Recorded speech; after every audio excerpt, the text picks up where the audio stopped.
ഈ ഭൂമിക്ക് രണ്ട് നാശങ്ങൾ സംഭവിച്ചിട്ടുണ്ട്. ഒന്ന്, ദൈവം ആദ്യം ഭൂമി എന്ത് ചെയ്തു? സൃഷ്ടിച്ചു. അത് വളരെ മനോഹരമായിരുന്നു. പക്ഷെ അതെന്ത് ചെയ്തു?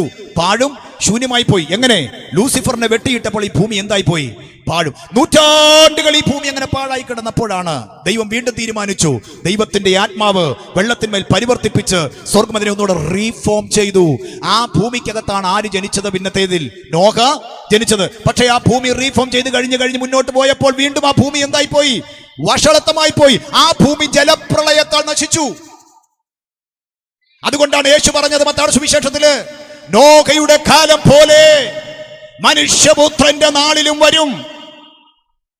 ജലപ്രളയത്തിന് മുൻപ് ഈ ഭൂമി എങ്ങനെയായിരുന്നുവോ അതുപോലെയായി 2025. ഇത് വഷളത്വം കൊണ്ട് നിറഞ്ഞിരിക്കുകയാ. നോഹയുടെ കാലത്ത് വെള്ളപ്പൊക്കം വരാൻ നേരത്ത് ഈ ഭൂമി എങ്ങനെ വഷളത്വമായിരുന്നുവോ അതുപോലെ ഇന്ന് ഈ 2025 അതിന്റെ അർത്ഥം അന്ന് ആ ഭൂമിയെ ദൈവം മുഴുവൻ നശിപ്പിച്ചു കളഞ്ഞെന്ന്. മുഴുവൻ നശിപ്പിച്ചു കളഞ്ഞു, ക്ലീൻ ചെയ്തു. ഒറ്റ ഒരു കുടുംബത്തെ മാത്രം നിർത്തി, അതാണ് നോഹ. ശ്രദ്ധിക്കണം, വഷളന്മാർ പെരുകി നിന്നപ്പോൾ ആ വഷളന്മാരോട് കൂടെ നിൽക്കുന്നവനെ അല്ല ദൈവത്തിന് ആ തലമുറയിൽ വേണ്ടത്, ആ വഷളത്വത്തിൽ നിന്ന് മാറി നിൽക്കുന്നവനെ.